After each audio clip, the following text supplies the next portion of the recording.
Yeah. Living in Germany. Living in Germany. Living in Germany. You know what? Hey, Butch, we're gonna do we're gonna put some music on this. You gotta sing something like ad-libs. And I'll just put that. Sure, no problem, man. That's what I do. Actually, maybe I'll send. Because that shit that you're doing is pretty lame. Oh, dude, man. Hey, come on, man. Yeah, I like it, man. But I think. Look, no, it's like I don't know if you're trying to rap or trying to sing or whatever. And I hope you're not trying to sing because you're not anywhere near the key that the music is. Yeah, I'm just trying to rap. I'm just like living in Germany. Yeah. Living in Germany. I'm not trying to be in the key or anything. I'm just trying to just say, But are you saying it or are you singing? I'm just trying to say it, just trying to introduce the show without saying something corny. Well, I guess that sounds really corny, isn't it? Nah. I feel really bad. Hey man, don't feel bad. Don't feel bad. Yeah. Don't feel bad. No, it's just it sounds like living in Germany, right? Yeah. Because when you say it like that, it sounds like you're singing it because it's starting da da da da da da da. You know what I mean? Yeah. Right. That's why I don't say or sing anything. You know what I mean? And but the song is in a different key than what you da da da da da da da. Yeah. Hold on, I'm gonna get this right. Hold on, 1 second. Let me put this back on. Hold on, 1 sec. Sorry, Liz. Give me a sec. There.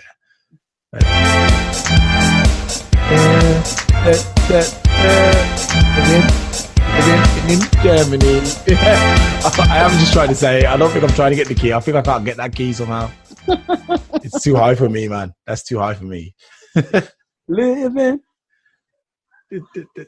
But I'll send you the track anyway, man. You can see what you can do. Maybe you can just maybe you can use that microphone app you was telling me off. Yeah, sure. No problem. Just send the vocals to me, and I'll just mix them up.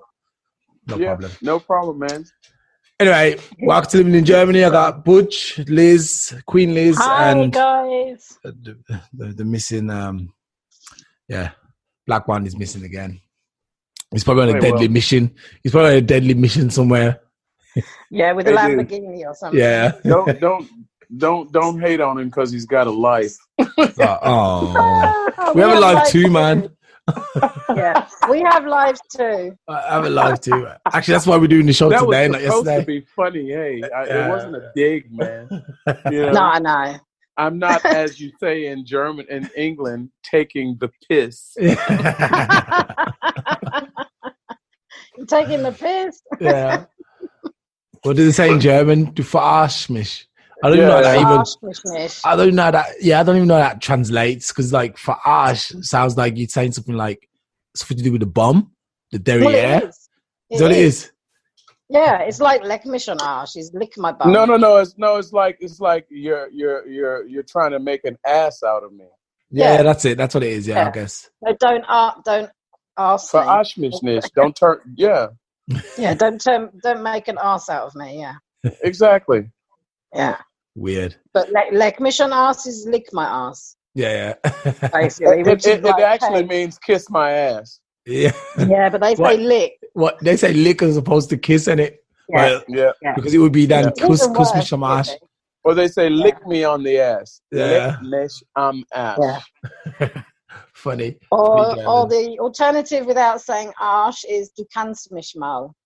Yeah. Du kannst mich mal. Yep. Yeah. Yeah. It's a big, but if you, more or less the same. I think it's like a pretty, nice way. Arsch, it's like, dude, you got to pay for that. Depends who's doing it. If it's a girl, I'll take it for free. Yeah. I ain't got enough time and you ain't got enough money. Okay. Anyway, we want to talk about the healthcare system. We can try and compare them. I know. I don't know. Actually, Butch. We can start with Butch because me and Queen Liz come from England and we know all about the healthcare system. But Butch must have had a huge surprise when he found out that there was a healthcare system that you just had to kind of register to, and then you was all kind of insured, and you can go straight to hospital. Whereas in America, it's kind of like if you ain't got insurance, you die. In America, I had healthcare through my job. Okay. But it was really kind of it was shitty. I mean, because no, seriously, because it was first of all, you had this deductible, Mm-hmm. and because my whole family was insured, I had a family deductible, which meant that in order for the insurance to take over anything, I had to pay the deductible, which meant because my family, I had a family of 5, right? That meant that I had to pay the first $1,000 of medical expenses for the year, and then after that, they would take over 80%. Okay, so that's kind of right? like, yeah. But in that medical care, there was no, if you're going to have a baby, that's not covered. Are you talking about in Germany? Yeah. No, I'm talking about in America. Right. Okay.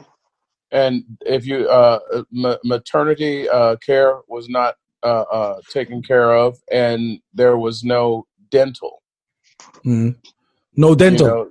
No dental. And that's like mostly expensive stuff, isn't it? Dental, man. If you do teeth. Now, if there was something with your eyes, the eye examination was covered 50%, but if you needed glasses, you had to pay 100% of that. They would pay half of the exam, but if you needed eye care or anything like that, eyewear, But I find that nothing. astounding with the having a baby, because that's like that's something that a happens. natural thing, and it happens often that they don't cover that. But see, that having a baby fell under elective what medical. You choose to have a baby. Yeah. If we wanted you to babies. It's kind of like when I joined the Air Force, I was a single guy, right? Yeah. And you go in single. They want you to stay single. As a matter of fact, I was told when I was in basic training, if the U.S. Air Force wanted you to have a family, they would issue you one. Oh, wow. Right. It's a good way of putting that, but seriously?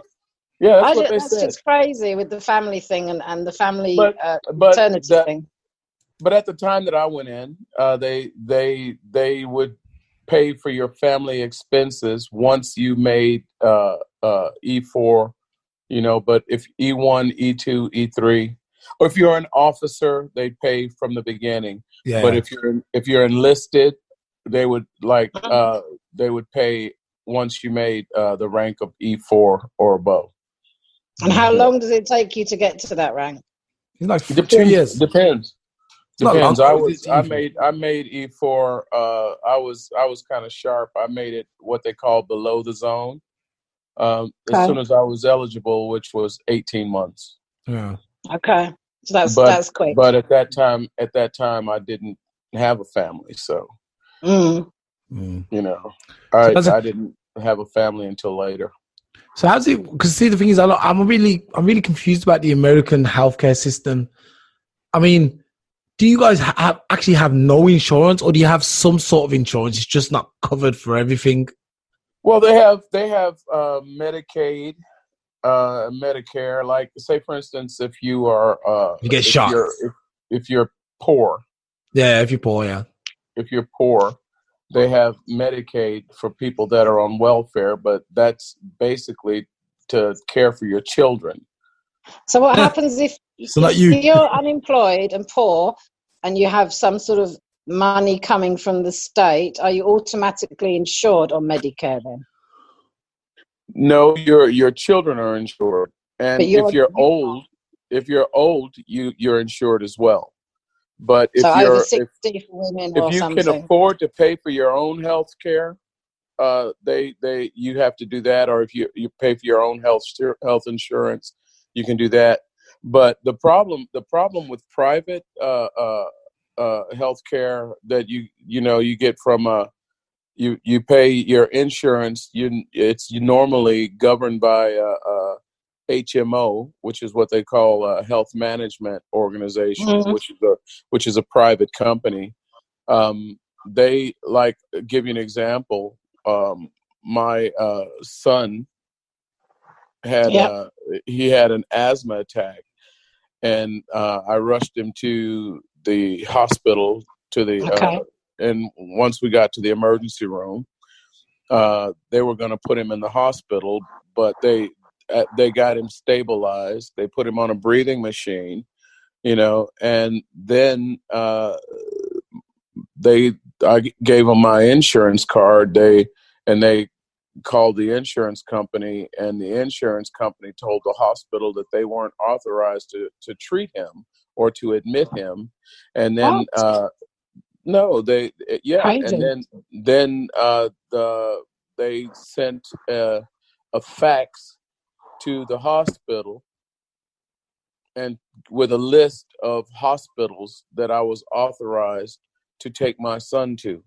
But you can't pick your son up off of a breathing machine and drive somewhere else. Well, they got him stabilized, and once he was stabilized, I took him to one of the hospitals on the list. And when by the time he got to the hospital on the list, the asthma attack was over, and he didn't need to be hospitalized. Yeah, but even so, it's like a risky situation, isn't it? Yeah, sure. And by the way, I got a bill from the hospital. In an authorized hospital. And how much was that bill? I got for the emergency room visit, it was $180. And it's not too bad then. For the back then, you're talking. My son is 40 now, and you're talking. He was 5 back then. Okay, so that could be a lot of money for some people, and back then, $180 for an emergency room visit. That's just for the visit.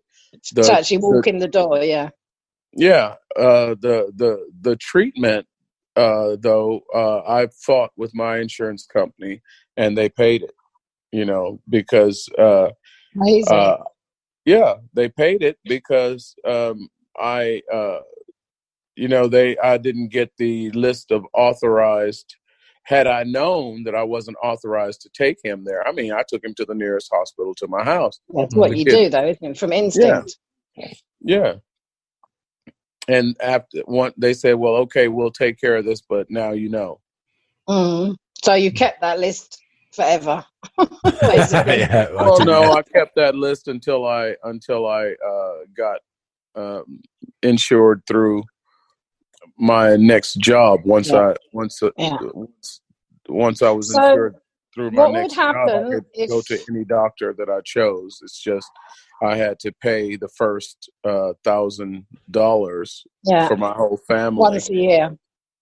Yeah. And what really sucked was when you paid like $900, and then you get to the end of the year, and then it starts over again. Yeah. And did you have years where nobody got ill? And you paid the $900. Do you get money back for that, or is that just no? The $900 deductible is like if somebody gets sick, right? Okay. You pay. But, so what happens in America if, say, a homeless person got taken, whatever reason, to a hospital in a very serious condition? They wouldn't get treated? I think they get patched up and thrown out then. See, they have a policy that the hospitals are not allowed to turn you away. Yeah. Okay. That's against the law. Okay. But obviously they can send you a bill. Yeah, okay. Can't send him a bill because he. So where you live on the 35 Bridge Street. Yeah. Oh, but they're not gonna. In his case, they would give him a bill. Which obviously, see how you gonna pay? He would leave the hospital. I mean, if he's a homeless person, they would, if it's necessary to hospitalize him, they'll hospitalize him and they'll treat him until he's able to walk out the door. And when he walks out the door, he'll walk out the door with a bill in his hand. And of course, if he's a homeless guy, he's never going to pay it. throw it in the nearest trash can. It so doesn't mean to get to him. Do the cops come for you after if you don't pay? How does it work with like the enforcement? Do they say, okay, because like, you're homeless, what can you do? They're going to come pick him up and put him in prison. Well, a lot of people in America who can't afford to pay their medical expenses, you get credit ratings. You get the collection agencies that call you up and they send nasty letters to your house and shit like that. And that must be really bad because then then your credit is fucked up. That means if you need a loan, or if you want, like if you try to buy a car, or if you try to buy anything, they check your credit, and if you don't have the cash to pay it, you just don't get it. When you said that the children are covered in poor families, the children are covered, but the parents aren't. So that's right. Kind of like penalizing the whole family, because obviously the parents can't get better in the sense of make a better life for themselves if they've been penalized because they couldn't pay the health care. Well, the system is designed like, the whole welfare system is designed to keep you dependent on that system. It's designed to. I'll give you an example. This is kind of getting off the subject, but I had a friend who was on welfare, and he was he was a carpenter. Okay. And he was staying in government housing, and he had to pay his electricity, had to pay his water, had to pay his gas. But he didn't have any income, and they knew that the monthly benefit that they were paying him wasn't enough to cover that. Okay. Right? So he was a carpenter by trade, and so he would do odd jobs for people, and the caseworker would say, okay, so how did you pay your light bill this month? How did you pay this? How did you pay that? He said, well, I built a cabinet for this guy. I did some yard work for this guy over here. Right. And they would deduct that money from his benefit. Right. That's so bad. Yeah. It's he's trying to get on with stuff. They want you to sit on your ass and take that government check. And if you try to improve your situation, they penalize you for it. Yeah, it's crazy. Yeah. But I think when it comes to health, it should be like, everyone should have a fair crack at it, that everyone's entitled to healthcare, poor or rich. Yeah. So, what I want to ask, just to quickly move on a little bit, Queen Liz, when you came down to Germany then, because you obviously come from the NHS, which is like the English. Yeah. Everyone always says that the German system is better, but I think, to be fair, when I got to Germany, I found the NHS to be a lot better than the only thing is the quality is better in Germany in terms of hospitals, the way the hospitals are run and stuff. But if you want to get treatment, like and not pay anything, the NHS, man. Because here I remember going with my card. Actually, getting the card was a hassle anyway. But once I got the card, going to the hospital and having to swipe. Well, when I came, I don't know how long it was before I came, but you used to have to swipe and pay every 3 months a quarterly bill of 10-15 euros or something. And I was like, what is this about, man? And you had to give it to them. And that money just kind of vanished. When I got here, I was on, is it E11 or something? Yeah, that's the British card, isn't it? But I ended up within the first 3 weeks, I ended up with a stomach problem and I ended up in hospital. I was only there 2 nights and I got a bill for 300 Deutsche francs. Oh my God. Well, I was just like, what the fuck?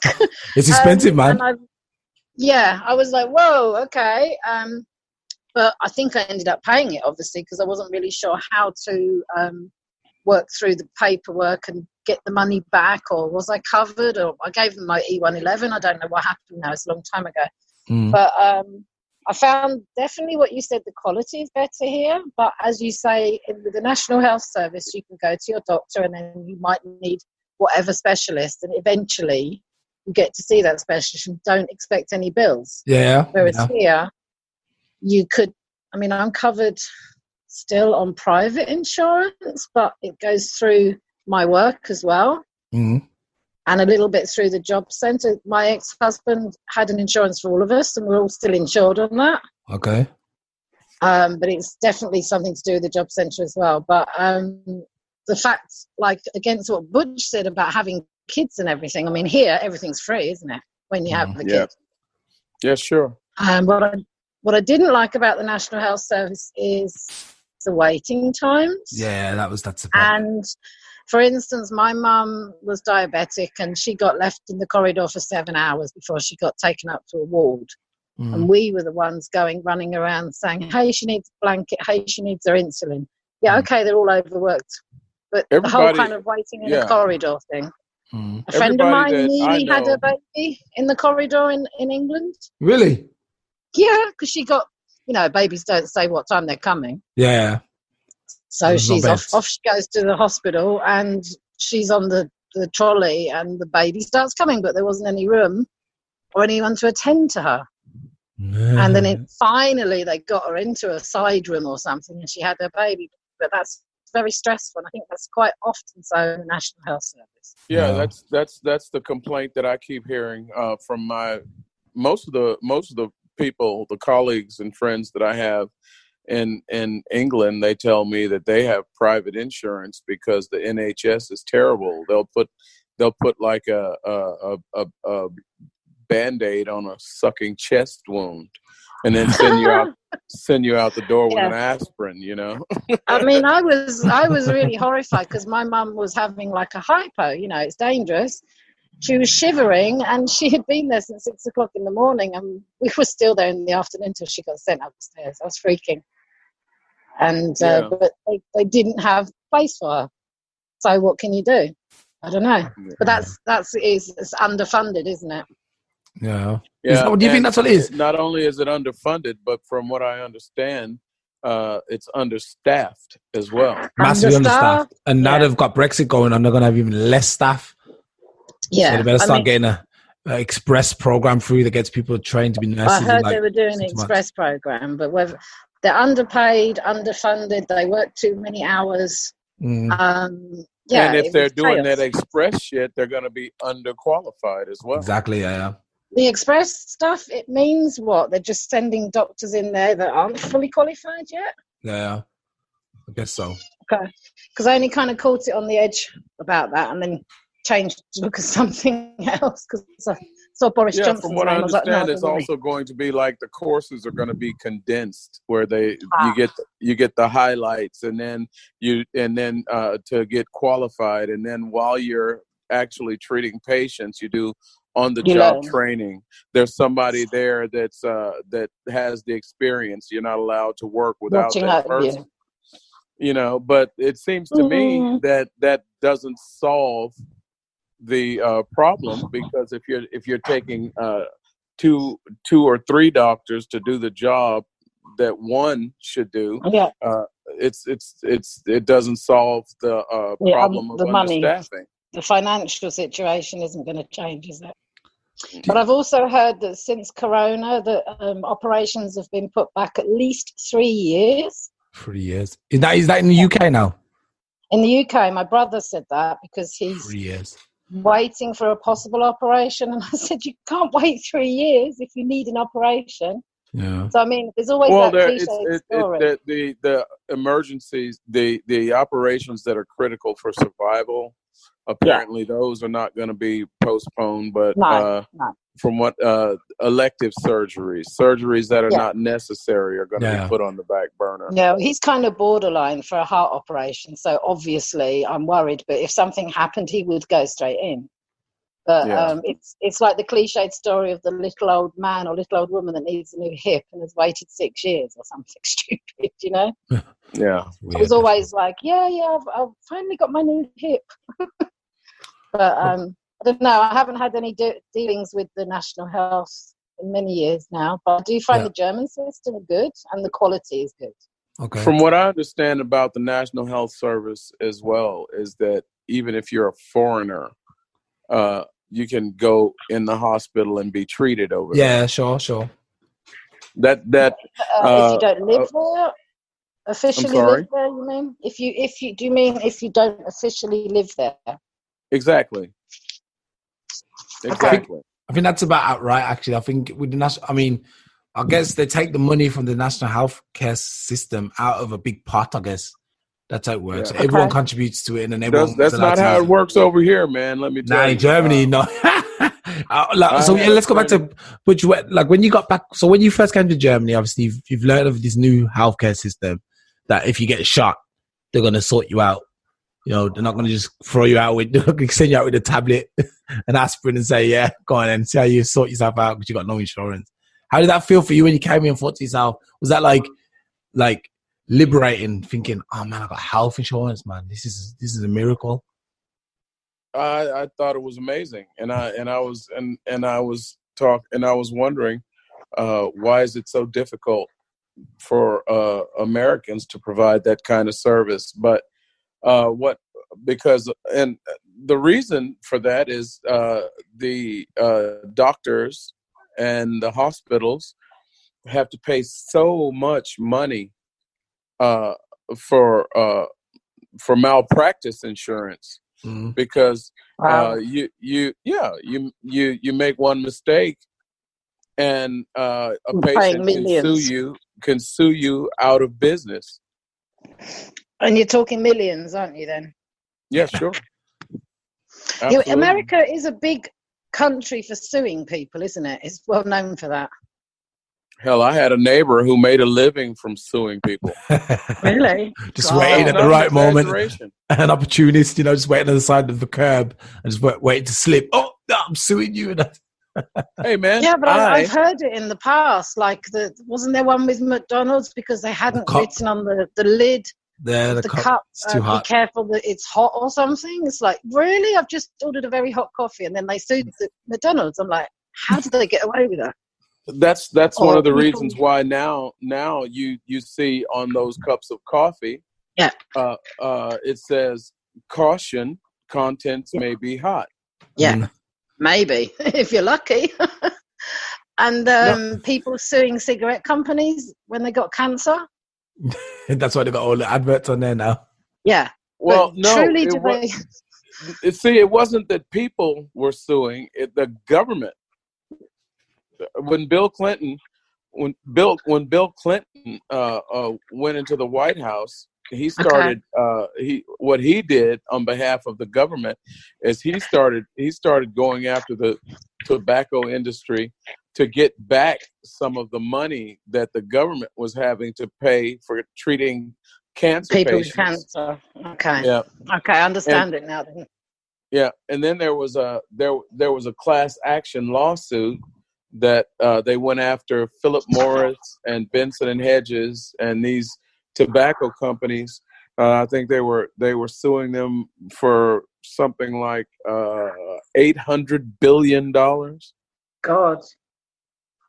Wow. But after Bill Clinton left the White House, George W. Bush squashed it.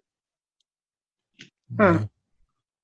So it didn't really get No, and then when Obama went into the White House, he didn't pursue it, and who they got in there now. Good old. We don't want to mention him. Baby Orange. What's it called?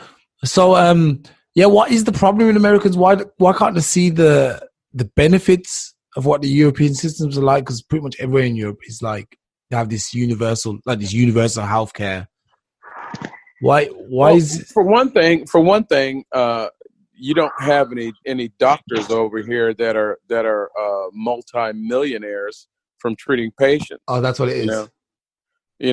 What you've got in America, you've got. I'll give you an example. My the godfather of my second daughter, his wife she's a cardiologist. She was a cardiologist here in Germany, and she was making something like less than 4,000 euros a month. No way. Okay. No way. Yeah. With all that training and everything. Working in a hospital.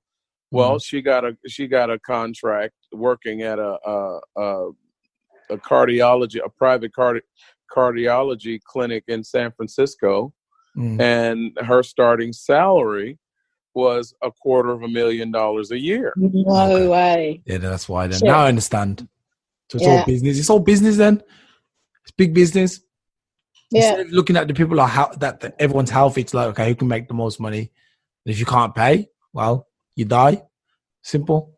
Yeah, it's pretty sick though, isn't it? And they say it's healthcare is not a right. Of course, you see what I'm saying? It's not a right; it's a privilege. I mean, in a way, it's kind of right.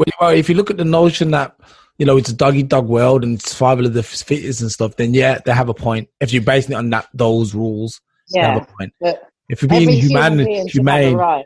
Yeah, if you're being humane about things, and having some empathy and sympathy for your fellow human, then it's definitely wrong. It's nice to hear Man, that word. listen, empathy. in the country where I come from, we've got people marching in the street now just to have the right to not be killed when you're walking down, when you're on your way home from work. You know what I mean? It's like, I can't breathe. Get your knee off my neck, And so in that, just being allowed to live is something that is not a given where I come from. So healthcare is like a fucking luxury, Yeah. And what did you think of the actual hospitals here and how the doctors treated you compared to in America? Was there a big difference? Well, in America, if you are in a hospital, it's so expensive. I'm talking like one aspirin can cost you, if you're getting an aspirin in the hospital, an aspirin will cost you anywhere between $12 to $200 for aspirin. For an aspirin, sure. So you got to have chemists or apothecars or pharmacies in. Yeah, if you want aspirin, then you better bring it with you. That's crazy. Because, seriously, no, that's just the way it is. Everything is these hospitals can charge you anything they want. Mm-hmm. So obviously, other medicines that aren't like that's why not all hospitals are like, if you have an HMO that's managing your health care through your insurance, insurance company has an HMO. That's why they say you can go to this doctor, but you can't go to that doctor. Okay. This doctor's too expensive. This doctor doesn't work with our insurance. This doctor, they have a list of hospitals that you're allowed to go to and a list of hospitals that you're not allowed to go to. So does each doctor within a hospital bill the patient and the insurance company then? Well, it depends. If it's a resident that works in that hospital, he's getting paid his salary. Yeah. But if you have a private doctor or private physician that is your doctor, and you get sent to a hospital, and that doctor comes to treat you at that hospital, then you're paying your doctor, and you're paying the hospital. Yeah. And that's when he starts itemizing everything, obviously. Well, the hospital's itemized too. Yeah. Crazy. That's crazy. Yeah. That's crazy. So, it really is. Yeah. Because you could lose sight of it all because you have no idea what you're being prescribed, so to say, the cost of it. So obviously you're going to lose sight and get this big whack of a bill. Yeah. When I first got out of the military, I took a job working in a club, and I was security in this club. And I just happened to be walking across the dance floor, and some guy was dancing all crazy, and he did a spin while he was dancing. And I caught his elbow in my lip. My tooth went through my lip. Oh, okay. And I went to the emergency. I went to the emergency room, and I got charged at the time. I had just gotten out of the military. I didn't have any medical insurance yet. And I hadn't been at that club long enough to be in their insurance pool. And I had to pay $380 for the emergency room visit and 2 stitches to close the hole in my lip. 2 stitches. Jesus Christ. So imagine much. Imagine if an ambulance comes out to you, you have to pay. Like in Germany, obviously, you get hit with a bill if the ambulance comes for you. You have to pay that yourself, which is kind of really stupid. I think that's stupid. It's like a taxi, you know. Yeah, that's a bit weird, isn't it? You have to pay for an ambulance. Yeah, I don't know if that's probably. It depends. It depends. Okay, that's weird. It depends. A friend of mine, Janine Love, I know her, yeah. Well, ask Janine to tell you sometime about the time she was walking down the stairs in the Park Cafe, and she broke her leg, and they had to come and get her in an ambulance, and she had to have emergency surgery. Okay. And she was an American, and she didn't have German insurance, and they sent her a bill for 50,000 marks. 50,000. Oh my God! 50,000 Deutschmarks because so she had a compound fracture. She was American, but she was living American. In Germany. She didn't have German health insurance. She had a compound fracture.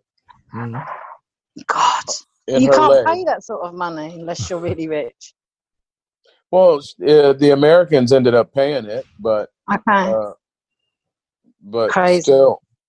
I mean, I have a private health insurance when I travel, and I got that back when I went to New Zealand because I thought, like, yeah, okay, and it was from the Automobile Club, the German ADAC.